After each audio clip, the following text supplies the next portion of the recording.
आज अपन करेंगे प्रकाश का अपवर्तन किसे कहते हैं, इसके नियम, है ना। तो इसको करने से पहले मैं तुम्हें कुछ क्वेश्चन और करवा देता हूँ।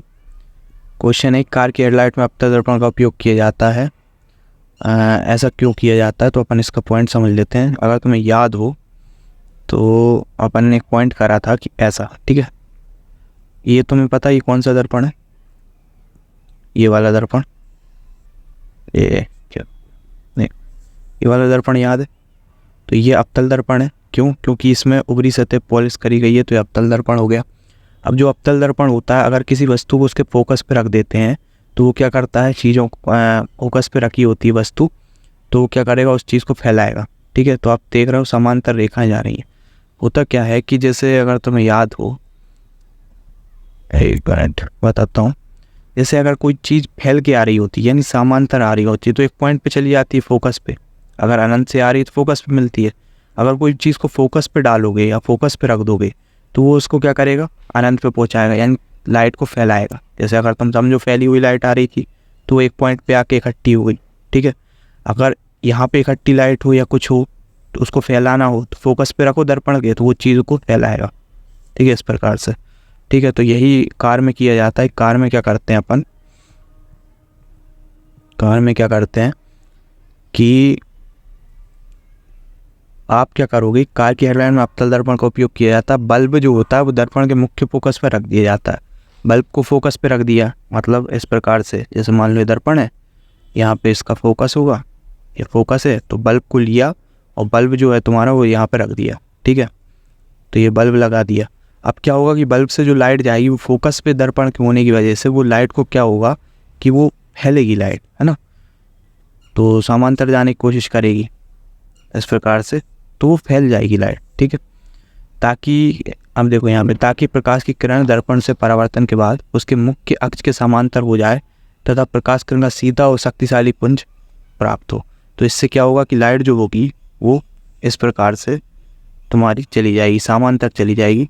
तो फ़ायदा क्या हो गया कि एक तो लाइट समांतर हो गई, दूसरी बात की लाइट जो है उसका शक्तिशाली किरण पर मिलेगा। अब अगला पूछा है भाई कि किसी वाहन के पीछे का दृश्य देखने के लिए उत्तल दर्पण का उपयोग किया जाता है, क्योंकि ये क्या करता है, हमेशा छोटा प्रतिबिंब बनाता है, वस्तु छोटा बनाता है बाहर की ओर वक्रित होने के कारण। इसका मतलब क्या है कि इस प्रकार से तुम्हें अगर याद हो तो उत्तल दर्पण ऐसा होता है, ठीक है। तो इसमें क्या होता है, ये बाहर की तरफ निकला होता है, अगर तुम्हें दिख रहा हो तो इस तरफ निकला है, ठीक है। तो बाहर की तरफ इसका ये वाला सरफेस है, परावर्तक सरफेस है। तो इसकी वजह से क्या होता है कि बहुत सारा एरिया कवर करेगा। जैसे कोई व्यक्ति यहाँ भी खड़ा है तो वो इस वाले दर्पण के इस वाले एरिया पे आ जाएगा, कोई यहाँ खड़ा है तो यहाँ। इसमें ऐसा नहीं होता, इसमें यहाँ पॉलिश है तो कोई व्यक्ति यहाँ खड़ा है तो इस दर्पण में वो शायद ना दिखाई दे। पर उत्तल दर्पण में क्या होता है कि बाहर की ओर वक्रित होने के कारण इसका दृष्टि क्षेत्र बड़ा हो जाता है, ज़्यादा एरिया कवर करेगा, जिसके कारण ड्राइवर पीछे का भी दृश्य देखने में समर्थ होता है, ठीक है। फिर लिख रहा है कि सौर भट्टी में सूर्य का प्रकाश को केंद्रित करने के लिए बड़े बड़े अवतल दर्पण का उपयोग किया जाता है, क्योंकि आपते सूर्य की किरणें अनंत दूरी से आने के कारण, अब ये वाला पॉइंट है कि भाई बहुत सारी प्रकाश किरणें दूर से आती हैं तो क्या होता है वो सारी की सारी फोकस पे जाती हैं। तो समांतर किरणें होती हैं जो अवतल दर्पण से परावर्तित होकर इसके फोकस बिंदु पर आती हैं, जिससे तेज ताप तेज़ी से 18 डिग्री सेल्सियस 200 डिग्री सेल्सियस तक बढ़ जाता है ना। इससे क्या होगा, जैसे मान लो इसको थोड़ा सा डायग्राम समझा देता हूँ। मान लो कि ये तुम्हारा सौर भट्टी है या सोलर कुकर जो भी है। मान लो यहाँ पे तुम्हें सारा प्रकाश डालना है, यहाँ पे तुमने कुछ बनाने को रखा है, ठीक है। और यहाँ पे तुम्हारा मान लो कांच है, तुमने कांच लगा दिया। सूरज है, ठीक है, ऊपर की तरफ सूरज बना देते हैं। मान लो यहाँ सूर्य है तो सूर्य का प्रकाश इस प्रकार से आएगा और इस कांच पे पड़ेगा। कांच पे पड़ा चूँकि दूर से आ रहा था, समांतर है तो फोकस से जाएगा, तो कांच का फोकस जो होता है वो यहाँ पर होता है। इस प्रकार से सेट किया जाता है इसको, इस मिरर को कि फोकस कहाँ पे आ जाए, यहाँ पे आ जाए। तो सारी की सारी प्रकाश किरणें इस फोकस पे पड़ेंगी, जिससे यहाँ पर टेम्परेचर बढ़ जाएगा, ताप बढ़ जाएगा, ताप इतना बढ़ जाता है, ठीक है। तो ये कुछ पॉइंट थे जो मैंने बता दिए। अब अपन करते हैं प्रकाश का अपवर्तन किसे कहते हैं, उसके नियम चित्र सहित समझाने, ठीक है। तो प्रकाश का अपवर्तन होता क्या है, जब भी कोई प्रकाश की किरण किसी एक पारदर्शी माध्यम से दूसरी पारदर्शी माध्यम में जाती है तो माध्यम बदलते समय वह अपने मार्ग से विचलित हो जाती है। माध्यम बदलने पर प्रकाश की चाल बढ़ जाती है, इसलिए प्रकाश किरण अपना पथ मोड़ लेती है। प्रकाश से व्यवहार से जुड़ी इस घटना को प्रकाश का अपवर्तन कहते हैं। सीधा सिंपल ये है कि अगर तुम्हें याद हो प्रकाश के परावर्तन में क्या होता था कि लाइट जो है वो किसी सरफेस से टकराई और उसी माध्यम में वापस चली गई। यहाँ पे माध्यम चेंज हो जाता है। कैसे? जैसे मान लो कि मैं इसको थोड़ा सा मोटा करके बना लेता हूँ, ठीक है। एक कांच की तुम्हें मैं एक स्लाइड ले रहा हूँ, एक कांच की, ठीक है। मान लो ये पूरी कांच की एक स्लाइड है, कांच की एक सिल्ली है, कुछ भी मान सकते हो, कांच का एक मोटा सा ब्लॉक है, ठीक है। अब मान लो कि मैंने इस पर लाइट डाली, है ना, तो अभी मैंने पॉलिश नहीं करी है, तो क्या होगा, लाइट ऐसी आ रही है। अब चूंकि मैंने पॉलिश नहीं करी है तो ये जो किरण है वो इस तरफ नहीं जा पाएगी। हाँ, तो क्या होगा, ये इस कांच के अंदर चली जाएगी, है ना। तो मान लो कि ये कांच है और ये इसके अंदर चली गई, इस प्रकार से जाएगी, ठीक है। बस इसी को अपन क्या बोलते हैं, प्रकाश का अपवर्तन बोलते हैं। बस इसमें थोड़ा सा चेंज क्या होता है कि यहाँ पर जो लाइट है वो जानी तो सीधी चाहिए थी। जैसे मान लो अगर लाइट ऐसी आ रही है, ठीक है, तो ऐसी सीधी जानी चाहिए थी, पर होता क्या है, थोड़ा सा यहाँ पे चेंज हो जाता है कि मान लो लाइट यहाँ तक तो सीधी आई, एक मिनट, लाइट यहाँ तक तो सीधी आई, पर जब वो कांच के अंदर जाती है, तो मैं एक इमेजिनरी लाइन बना देता हूँ इस पर, ठीक है। वो क्या होता है, वो थोड़ी सी मुड़ जाती है। अब मुड़ने के दो पॉइंट हो सकते हैं कि वो तो या तो दूर हो जाए, ऐसे मुड़ जाए, हाँ, या फिर वो हो सकती है कि ऐसी मुड़ जाए, ठीक है। बात समझ रहे हो? यानी जाना तो उसको ऐसे सीधे था, उसको यहाँ से जाना था, ये, ठीक है। अगर प्रकाश की किरण को देखोगे तो उसको जाना ऐसे था। एक मिनट रुको, मैं इसको इससे बना देता हूँ,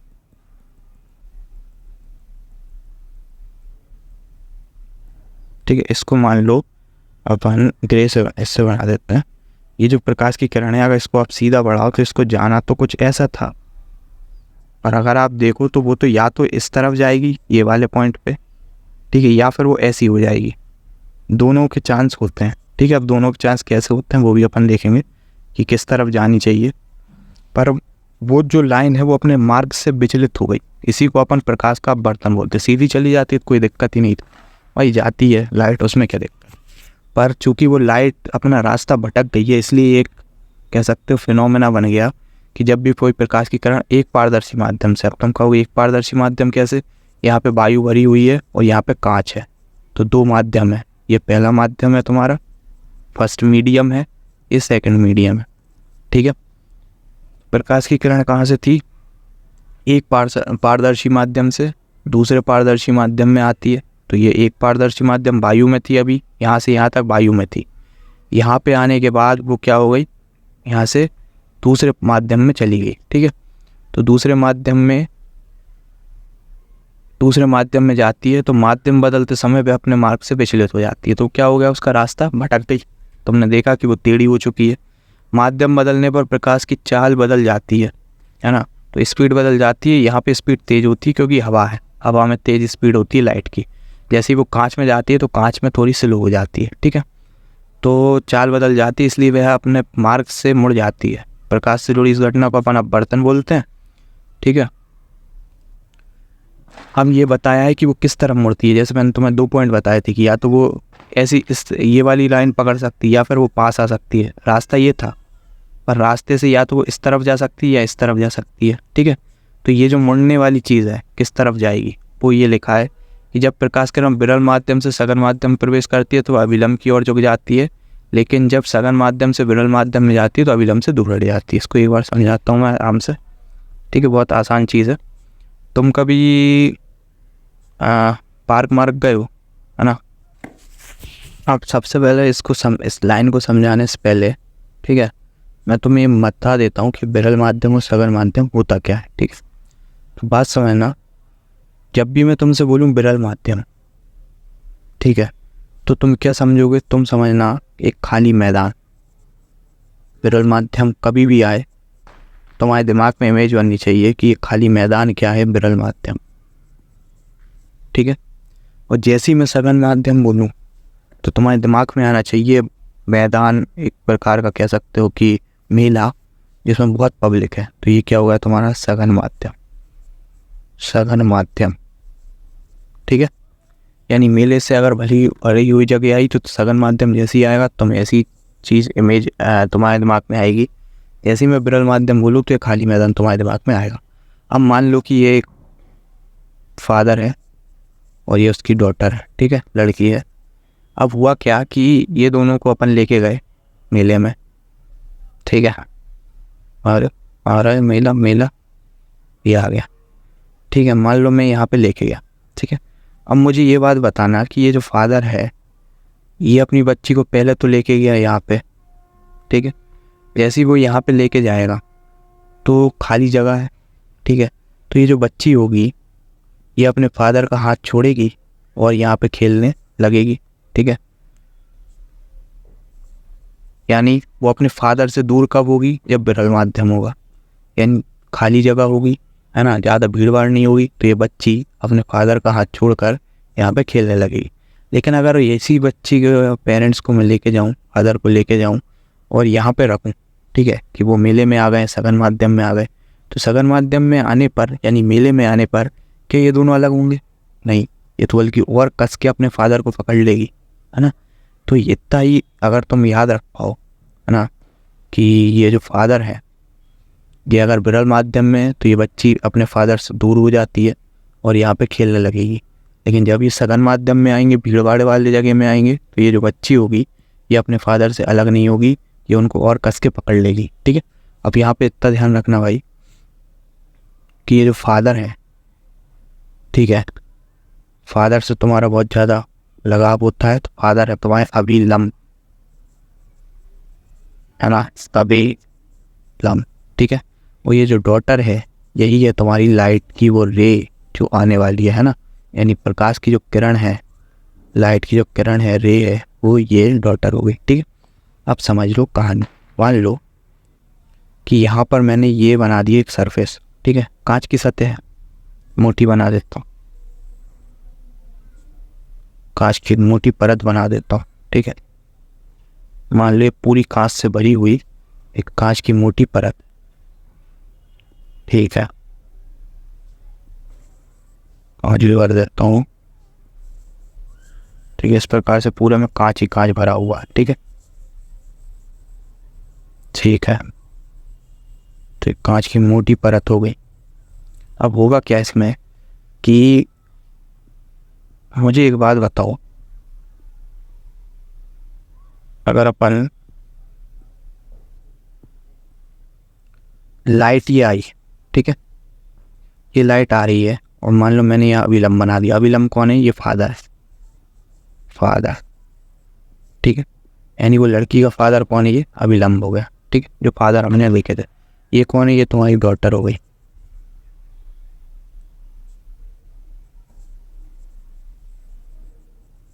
ठीक है। तो ये डॉटर हो गई, ये फादर हो गई, ठीक है। अब जो ये डॉटर है, मुझे ये बताना कि यहाँ पर तुम देख रहे हो यहाँ वायु भरी है, तो वायु कैसी होती है? विरल होती है। अरे ये वायु विरल क्यों होती है? क्योंकि वायु में जो कण होते हैं वो दूर दूर होते हैं। वायु में एक कण यहाँ यहाँ यहाँ यहाँ, ठीक है, तो ये बहुत दूर दूर है, दूर दूर है। तो ये बिल्कुल एक पार्क जैसी सिचुएशन हो जाती है जहाँ पे बिल्कुल भीड़ भाड़ नहीं है, तो वायु विरल हो गई। कांच का क्या लफड़ा है सर? तो कांच में क्या होता है कि जो मॉलिक्यूल्स होते हैं वो पास पास होते हैं, ठीक है, यानी बहुत ज़्यादा भीड़ भाड़ है ना। जब बहुत ज़्यादा भीड़ भाड़ है तो जैसे ही मैंने तुम्हें बताया था कि बहुत ज़्यादा भीड़ भाड़ होगी, तो ये कौन सा माध्यम हो जाएगा? ये सघन माध्यम हो जाएगा। अब तुम्हें याद होगा तो मैंने बताया था कि जब भी बच्ची, है ना, कहाँ से कहाँ जाती है, जब भी बच्ची कहाँ आ जाती है? सघन माध्यम में आती है, तो वो अपने फादर के पास आ जाएगी। देखो अगर तुम्हें याद हो तो मैंने क्या बताया था, ये लड़की है, ये अगर सघन माध्यम में जा रही थी तो ये अपने फादर के करीब आ जाती है, कस के पकड़ लेती है ना, ताकि खो ना जाए। तो अपने फादर के पास आ गई, फादर के पास आ गई मतलब ये फादर कौन था? ये अभिलम, है ना, अभिलम फादर है, ये अभिलम फादर है, तो इसके पास आ गई। देखो इस तरफ मुड़ गई थोड़ी सी, तुम्हें दिख रहा होगा। तो लाइट को ऐसा जाना था और वो ऐसी नहीं गई, वो थोड़ी सी क्या हो गई? मुड़ गई है, दिख रहा है। तो यहाँ पे जब भी कोई किरण विरल माध्यम से सघन माध्यम में आती है, अगर तुम देखो ऊपर विरल माध्यम था, वायु थी, है ना, और उससे सघन माध्यम में आ गई, कांच में आ गई, तो क्या हो जाता है? ठीक है, विरल माध्यम से सघन माध्यम में प्रवेश करती है तो अभिलम की ओर झुक जाती है। बात समझ में आ रहा है? अभिलम के पास आ गई, ठीक है, अभिलम के पास आ गई। लेकिन जब इसका उल्टा होगा, सघन माध्यम से विरल माध्यम में जाती है तो अभिलंब से दूर हट जाती है। ठीक है, जब इसका उल्टा करोगे कैसे देख लो, मैं एक ही लाइन बना रहा हूँ। मान लो ये लाइन आई, ये लड़की आई, ये फादर हो गए अभिलंब। ठीक है, अब जैसे ही ये अभिलंब से कैसे आएगी, मान लो यहाँ पे सघन माध्यम है, बहुत भीड़ भाड़ थी, यहाँ विरल माध्यम है, ग्राउंड आ गया, खाली खाली मैदान, तो ये फादर हैं। अब फादर से दूर करना है तो फादर से दूर कर दो, तो ये लाइन फादर से दूर हो गई। ओहो, ये तो बहुत सिंपल है ना। तो यहाँ पे तुम देखो कि फादर से कितने पास थी, है ना, और ये फादर से अब दूर हो गई। ठीक है, तो इसी को अपन क्या बोलते हैं, जब सघन माध्यम से विरल माध्यम में आएगी तो प्रकाश किरण अभिलंब से दूर हट जाती है। ठीक है, तो देखो यही लिखा है, सघन माध्यम से विरल माध्यम में प्रवेश करती है तो अभिलंब से दूर हट जाती है। तो तुम्हें फादर वाला और बेटी वाला बात समझ में आई। ठीक है, अब तुम्हें विरल और सघन माध्यम का थोड़ा कंपेयर बता दो कि ये कंपेरेटिवली होते हैं। कंपेयर कैसे करते हैं, जैसे वायु है, अब वायु सबसे विरली होती है, यानी वायु के सामने कुछ भी लाओगे, कांच लाओ, जल लाओ, ठीक है, ये सब विरल में आएगी। लेकिन अगर तुम जल रखोगे तो जल के सामने यहाँ पे मैं विरल माध्यम लिख देता हूँ और यहाँ पे मैं लिख देता हूँ सघन माध्यम। ठीक है, और ये मैं मिटा देता हूँ। ठीक है, तो जल हो गया, तो जल के सामने कांच कैसा होगा, कांच सघन होगा। ठीक है, लेकिन वायु क्या होगी, अब मान लो यहाँ पे वायु के सामने वायु रखोगे तो वायु विरल है, जल सघन है। जल रख रहे हो तो जल के सामने कांच क्या होगा, सघन होगा। ठीक है, यानी अगर तुम इसका उल्टा करोगे, कांच में ज़्यादा कह सकते हो, वायु में जो कण होते हैं वो थोड़े थोड़े दूर होते हैं, इसके कंपेयर में सघन कांच के कंपेयर में कांच पे कण पास पास होता है, कांच ज़्यादा कठोर होता है। ठीक है, तो इस प्रकार तुम ध्यान रख सकते हो। अब मान लो कांच रखा तुमने, कांच विरल होगा किसके कंपेयर में, हीरे के, तो हीरा और ज़्यादा कठोर होता है। ठीक है, तो इस प्रकार से कंपेयर करते हैं विरल और सघन माध्यम। ठीक है, यानी कौन किसके सामने, जैसे बात समझ में आई कि विरल माध्यम और सघन माध्यम कैसे पता करते हैं। ठीक है, अब यहाँ पे ये तो हो गया अपना। अब अपवर्तन के कुछ नियम होते हैं। नियम क्या होते हैं कि आपतित किरण, अभिलंब और अपवर्तित किरण एक ही तल में होते हैं। अगर तुम्हें परावर्तन का नियम याद हो तो यहाँ पे अपवर्तित की जगह परावर्तित किरण होता है, परावर्तित किरण। ठीक है, तो यहाँ पे किसमें, परावर्तन के नियम में। यहाँ अपवर्तन के नियम में क्या होता है, अपवर्तित किरण एक ही तल में होते हैं, नियम सेम है। ठीक है, अब समझना, ये वाला जो पॉइंट है थोड़ा सा टफ पड़ता है कि एक ही रंग के प्रकाश की किरणें किन्हीं दो माध्यम के सीमा पृष्ठ पर पड़ती है तो आपतन कोण की जिया तथा अपवर्तन कोण की जिया का अनुपात एक नियतांक होता है। इसका मतलब देखो, एक ही प्रकाश के रंग की बात इसलिए कर रहा है, वो कह रहा है कि लाइट चेंज मत करना, कलर चेंज नहीं होना चाहिए, जो लाइट तुम अगर एग्जामिन कर रहे हो उसी को लोगे। यानी जैसे मान लो एक सतह है, अब एक लाइट ये पड़ रही है, ठीक है, और मान लो एक लाइट ये पीले कलर की पड़ रही है, तो तुम अगर आगे जो एग्जामिन कर रहे हो वो येलो का कर रहे हो तो दोनों जगह येलो को ही लेना। यहाँ पे इसको मत ले लेना कि मतलब ऊपर तो तुम इस लाइट को ले रहे हो मान लो, ठीक है, और नीचे जाके येलो को रीड करने लगे, तो ऐसा नहीं करना है। जो लाइट तुमने एक ले रहे हो उसी को अपन एग्जामिन करेंगे। तो कह रहा है एक ही रंग के प्रकाश की किरण है, ठीक है, कोई एक ही कलर का आप एग्जामिन कर रहे हो, दो माध्यमों के सीमा पृष्ठ पे पड़ती है। ठीक है, यानी माध्यम कैसा है, जैसे मान लो ये लाइट है, यहाँ पे कांच है, तो दो माध्यम हो गए। कैसे, यहाँ पे तो वायु है और यहाँ पे कांच है, तो ये दो माध्यमों का सीमा पृष्ठ हो गया, ये वाला है सरफेस। ठीक है, सरफेस की बात कर रहा है। तो आपतन कोण कीजिए, और ये आपतन कोण क्या होता है, ठीक है, तो मान लो ये कांच, ठीक है, अब यहाँ पे मैंने ये अभिलंब डाल दिया। ठीक, अब समझना, ये लाइट आ रही है तुम्हारी, ये लाइट आई, ठीक है, ये जो लाइट है और ये जो अभिलंब है इसके बीच में जो कोण बना, ये लाइट कौन सी होगी, आपतित किरण। आने वाली किरण हमेशा आपतित किरण होती है, तो आपतित किरण। ठीक है, आपतित किरण ये आई और आर सी दर्शाएंगे सेम जैसे उसमें करते थे, है ना, परावर्तन में। ये अभिलंब है, तो अभिलंब और आपतित किरण के बीच का कोण आपतन कोण। अब मान लो इसका क्या हो जाएगा, अपवर्तन हो जाएगा। ठीक है, तो कैसे मुड़ेगी, तो मैं कह रहा हूँ यहाँ पे वायु है और नीचे कांच है, लोकल सी बात है, ये कौन सा माध्यम आ गया, सघन माध्यम, है ना। सघन माध्यम मतलब भीड़भाड़, जैसी भीड़भाड़ आई तो लाइट कैसी मुड़ जाएगी, लाइट अपने पापा के पास आ जाएगी। ठीक है, पापा के पास आ गई। अब इस किरण को क्या बोलोगे, चूंकि ये अपवर्तन कहलाता है तो इसको बोलते हैं अपवर्तित किरण। अपवर्तित किरण, कांच में घुस गई है वो किरण कौन सी है, अपवर्तित किरण। ठीक है, तो अभिलंब और अपवर्तित किरण के कोण बीच का कोण क्या कहलाता है, ये कहलाता है आपका अपवर्तन कोण। ठीक है, बात समझ में आ गई। अब वो कह रहा है कि आपतन कोण कीजिए, आपतन कोण कौन सा, ये, और इसकी जिया निकाल रहे हो मतलब साइन ले रहे हो, तो साइन आई आपतन कोण की जिया हो गई। ठीक है, अपवर्तन कोण की जिया का मतलब, अपवर्तन कोण मतलब ये आर, और इसकी जिया मतलब साइन, तो साइन आर कह रहा है, साइन आर, साइन का मतलब जिया होता है। ठीक है, कोस का मतलब कोस जिया, ऐसा। तो साइन आई मतलब आपतन कोण की जिया, साइन आर मतलब अपवर्तन कोण की जिया। ठीक है, यानी ये जो साइन आर लिखा है इसका पूरे का मतलब है कौन से कोण, ये कौन सा कोण है, आपतन कोण, तो आपतन कोण की जिया।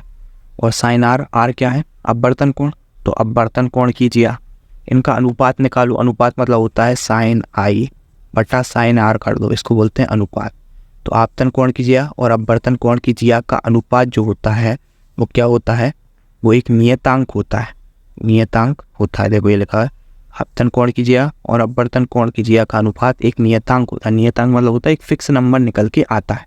ठीक है, जिसे क्या बोलते हो आप, पहले माध्यम के साथ। इस नियतांक का नाम क्या होता है, इस नियतांक को बोला जाता है, इसको मिटा देता हूँ, इस ये जो नियतांक है ये तुम्हारा नियतांक हो गया, आपतन कोण की जिया और अपवर्तन कोण की जिया का अनुपात, यानी बटे में भाग दे दो, तो ये नियतांक निकला। इस नियतांक को ही अपवर्तनांक बोलते हैं, अपवर्तनांक बोलते हैं। लेकिन किसका अपवर्तनांक है, तो पहले माध्यम के सापेक्ष दूसरे माध्यम का अपवर्तनांक कहलाता।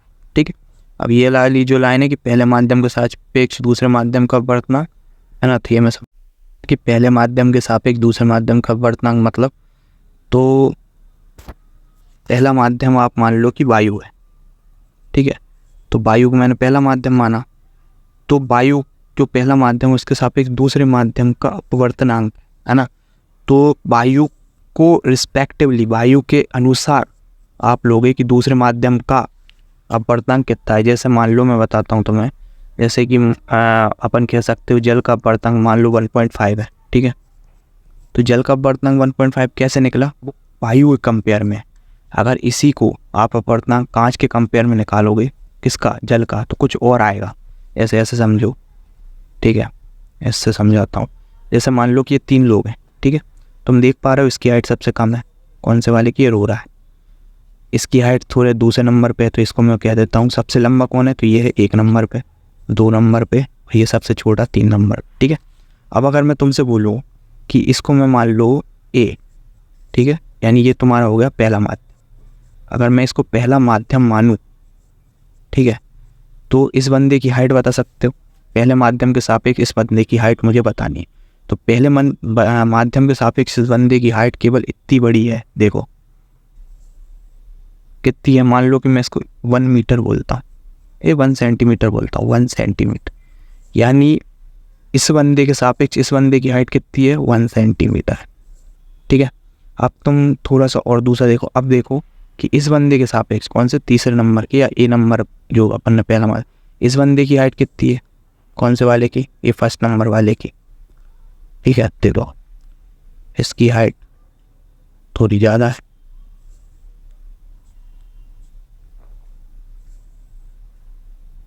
ठीक है, तो तुम देखोगे इसकी हाइट ज़्यादा है।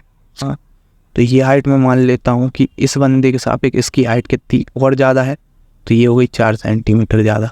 ठीक है, अब तुम अगर इस बंदे के सापेक्ष ये वाला बंदा, ये पहला माध्यम मान लो इसको, तो अगर तुम इसको पहला माध्यम मानो, ठीक है, तो इसके सापेक्ष इस बंदे की हाइट कितनी होगी, तो देखो यहाँ से देखो इधर से, तो इसकी हाइट कितनी निकल गई, अब इसकी हाइट 3 निकल के आई। अगर तुम क्या करो कि ये जो पहला नंबर का बंदा है, ठीक है, ये जो बहुत लंबा आदमी है, इसके सापेक्ष इसकी हाइट निकालोगे, तो तुम देखोगे इसकी हाइट -3 आएगी, माइनस में आ जाएगी, बात समझ रहे हो, और इस बंदे की हाइट -4 आएगी, है ना। तो ये रिस्पेक्टिवली होता है, यानी एक व्यक्ति का दूसरे व्यक्ति के सापेक्ष निकाल रहा। जैसे यहाँ पे आप अगर वायु ले रहे हो, ठीक है, ये देखो पहला माध्यम आप अगर वायु ले रहे हो, तो वायु के सापेक्ष निकलेगा कुछ और, किसका, दूसरा माध्यम आप कांच ले लो, तो वायु और कांच का अगर निकालोगे तो कुछ और अपवर्तनांक निकलेगा। वायु की जगह यहाँ पे जल ले लोगे और यहाँ पे कांच ले लोगे, तो इसका कुछ और अपवर्तनांक निकलेगा। लेकिन अगर पहला माध्यम अगर आपने वायु लिया है और दूसरा माध्यम कांच लिया है, तो इसका जो अपवर्तनांक निकलेगा वो फिक्स रहेगा, दोनों का ये फिक्स है। अगर आप कहीं पे भी वायु और जल कांच ले रहे हो, तो उसका अपवर्तनांक फिक्स रहेगा, सेम रहेगा किसी एक लाइट के लिए। ठीक है, बात समझ में आ रही है? ये चेंज नहीं होता, इसलिए इसको बोल दिया गया कि एक नियतांक है, नियत अंक है, फिक्स अंक है। वायु और कांच के लिए फिक्स है, वायु और हीरे के लिए फिक्स है ना। लेकिन अगर आप वायु और कांच की जगह वायु और जल ले रहे हो, या फिर पहला माध्यम बदल रहे हो, वायु की जगह कुछ और ले रहे हो, जल ले रहे हो, और दूसरा माध्यम कांच ले रहे हो, तो इसके लिए अलग आएगा। ठीक है, तो बात समझ में आ गई? पहले माध्यम के सापेक्ष दूसरे माध्यम का अपवर्तनांक बोलते हैं। इस नियम को स्नेल का नियम भी बोलते हैं। इसी का स्नेल के नियम के नाम से भी आ सकता है ना, कि स्नेल का नियम क्या होता है। ठीक है, अब बात समझना। थोड़ा सा चेंज हो गया, चलो समझ लो। क्या होता है कि मान लो कि आपतन कोण आई माना और अपवर्तन कोण आर माना। अब तुम कहो ये क्या भला है, तो अगर तुम्हें याद हो तो ये अविलंब और ये मान लो कांच का पात्र हो गया। यहाँ से लाइट आई, है ना, वो लाइट आई, ये लाइट आई, और लाइट आकर, है ना, मान लो ऐसी मुड़ गई। ठीक है, तो ये जो कोण है ये आई है, तो इसको आपने आपतन कोण बोला था। आपतित किरण का अपवर्तन अभिलंब के साथ कोण, ये अभिलंब है और ये आपतित किरण है। ठीक है, तो आपतित किरण का अभिलंब के साथ कोण क्या कहलाता है? आपतन कोण। ठीक है, और अभिलंब का अपवर्तित किरण के साथ कोण क्या कहलाता है? अपवर्तन कोण,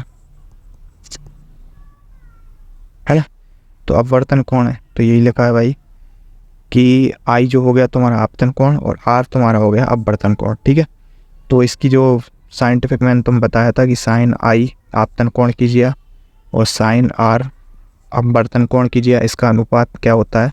स्थिर अंक होता है या नियत अंक होता है, दोनों कुछ भी लिख सकते हो। इस स्थिरांक का मान को दूसरे माध्यम का पहले माध्यम के सापेक्ष अपवर्तनांक बोलते हैं। ये सापेक्ष अपवर्तनांक की भी परिभाषा है। ठीक है, तो बहुत सारी चीज़ों की परिभाषा है, स्नेल के नियम की परिभाषा है। ठीक है, अभी सापेक्ष अपवर्तनांक मैं बता देता हूँ। सापेक्ष मतलब होता है कि कोई भी पहला माध्यम आप कुछ भी ले, पहला माध्यम कुछ भी लो, मुझे मतलब नहीं है, और दूसरा माध्यम कुछ भी लो। बात समझ रहे हो? यानी पहला माध्यम भी कुछ भी ले लो, चलो पहला माध्यम जल ले लो, ठीक है, कोई दिक्कत नहीं। दूसरा माध्यम कांच ले लिया, नहीं कांच नहीं लेना मुझे, वायु लेना, तो वायु ले लो। तो जो अपवर्तनांक आया, मान लो कितना आया? एक, अपन ऐसे ही बोल देते हैं कि 0.5 आया, है ना, मान लिया। तो ये जो 0.5 आया ये आपका सापेक्ष अपवर्तनांक है। ठीक है, इसी का एक भाई होता है निरपेक्ष अपवर्तनांक। ठीक है, इसी का एक भाई होता है निरपेक्ष अपवर्तनांक। कहाँ चला गया ये? तो निरपेक्ष अपवर्तनांक क्या होता है? मैंने तुम बताया कि पहले माध्यम के सापेक्ष दूसरे माध्यम का अपवर्तनांक, यानी आपको पहले माध्यम के रिस्पेक्ट में लेना है। थोड़ा अच्छे से समझा भाई, तो अच्छे से ही समझाता हूँ कि पहला माध्यम आपको लेना है, इस माध्यम से आप कंपेयर करके दूसरे माध्यम का अपवर्तनांक निकालोगे। अपवर्तनांक एक नंबर है, कुछ नहीं है, जो उसकी वो पावर को बताता है पहले माध्यम से दूसरा माध्यम कितना डेंस है। डेंस मतलब सघन है।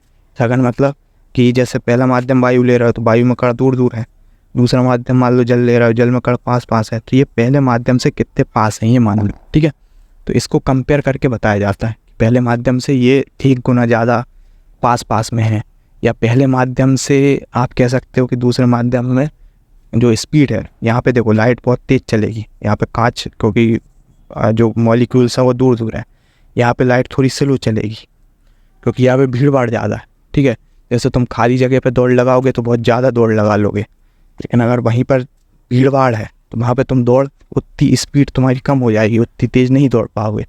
ठीक है, ऐसा ही होता है लाइट के साथ। अगर खाली जगह है तो लाइट बहुत तेज़ दौड़ती है, लेकिन अगर भरी हुई जगह है तो लाइट क्या होती है? स्लो दौड़ती है। ठीक है, तो ये कहानी समझ में आई? तो यहाँ पे कह रहा है कि यदि पहला माध्यम वायु है, पहला माध्यम बस फिक्स कर दो, है ना, पहले माध्यम के साथ कोई छेड़छाड़ नहीं, पहला माध्यम हमेशा वायु अगर है, ठीक है, और फिर दूसरे माध्यम का अपवर्तनांक निकालोगे तो उसको आप निरपेक्ष अपवर्तनांक कहोगे। मतलब मैं तुमसे कह रहा था कि पहला माध्यम कुछ भी ले लो, है ना, कह रहा था, पर अब पाया पहला माध्यम बस वायु रहेगा, हमेशा फिक्स है।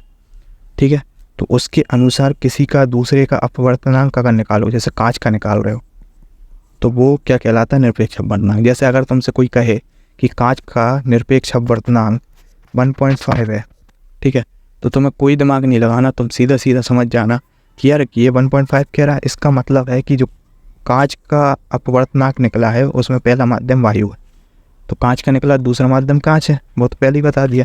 अब जैसे मैं तुमसे कहूँ कि हीरे का निरपेक्ष अपवर्तनांक 2.42 है, ठीक है, 2.42 मान लिया मैंने कि है, तो तुम्हें सीधा समझ जाना है कि ये जो नापा गया ना इसमें पहला माध्यम वायु है। अगर मैं तुमसे कहूँ कि जल का निरपेक्ष अपवर्तनांक 1.24 है मान लो, है ना, तो ऐसे मान लिया 1.24 है, तो तुम समझ जाओगे कि यहाँ पे जो पहला माध्यम है वो वायु है। ये निरपेक्ष अपवर्तनांक। अगर मैं बोलूँ सापेक्ष अपवर्तनांक कांच का, सापेक्ष अपवर्तनांक 1.5 है, तो मैं पूछना पड़ेगा कि पहला माध्यम कौन सा है, क्योंकि ये गलत है ना। अगर आप सापेक्ष अपवर्तनांक बोल रहे हो तो आपको पहला माध्यम भी बताना होगा, क्योंकि वो कुछ भी हो सकता है, ठीक है। लेकिन निरपेक्ष अपवर्तनांक में आप क्या करते हो, एक माध्यम फिक्स कर देते हो। लिखा है यदि पहला माध्यम निर्वात या वायु है तो माध्यम 2 का अपवर्तनांक निर्वात के सापेक्ष माना जाता है, ये निरपेक्ष अपवर्तनांक कहलाता है। और इसमें आपको एक फॉर्मूला बताया है कि प्रकाश की चाल बटे में उस माध्यम की चाल से भी आप इसको निकाल सकते हो। और इसको आप कैसे निकाल सकते हो, और साइन आई कौन में साइन आर, ठीक है। इसमें आई जो होता है वो वायु का होता है ना, इससे भी निकाल सकते हो साइन आई साइन आर से। पर सबसे अच्छा ये फॉर्मूला भी याद कर लेना, ये भी खाई एम्पी है, ठीक है। और समझ में, तो ये फॉर्मूला अपवर्तनांक निकालने का एक दूसरा फॉर्मूला भी है, 2 फॉर्मूले हैं। एक तो अपन ने देखा कौन सा वाला, वही साइन आई अपन में साइन आर वाला, और एक ये वाला फॉर्मूला भी होता है कि वायु की चाल अपन उस माध्यम की चाल से भी अपवर्तनांक निकाल सकते हैं, ठीक है। तो आज के लिए इतना ही करते हैं, थोड़ी बड़ी हो जाएगी वीडियो, है ना। और बाकी के इसके बाद क्या देखना है, तो इसके बाद अपन लेंस देखेंगे, क्योंकि लेंस से ही क्या होता है अपवर्तनांक है जो अपवर्तन होता है। उससे पहले अपन ये एक्सपेरिमेंट देखेंगे थोड़ा सा, है ना। और मेरे हिसाब समझ में आया हो तो मैं ये याद करने का तरीका समझ में आया हो, विरल से सघन माध्यम, सघन से विरल। विरल सोचते ही खाली जगह, और सघन दिमाग में आते ही भरी हुई जगह। पता कैसे लगाओगे कौन सा विरल है कौन सा सघन है, तो जो खाली जगह है जैसे वायु है और पानी का मैं बोलूँ तो कौन सा विरल और कौन सा सघन होगा, तुम देख के बोल सकते हो। वायु में तो बहुत ज़्यादा स्पेस होता है, बहुत खाली जगह है, तो वायु कैसा होगा, विरल। जल में बहुत ज़्यादा भीड़ भाड़ सी होती है, जल थोड़ा गाढ़ा होता है, हाथ कभी फैला के देखना, हाथ को चला के देखना, वायु में चलाओगे हाथ, ठीक है, तो कितने आसानी से चलता हो। पानी में हाथ चलाना, पानी में हाथ थोड़ा स्लो हो जाएगा, ठीक है। तो जो जल है वो क्या हो जाएगा, तुम्हारा सघन माध्यम हो जाएगा, ठीक है। तो आज के लिए इतना ही, बाकी अपन आगे देखेंगे, है ना।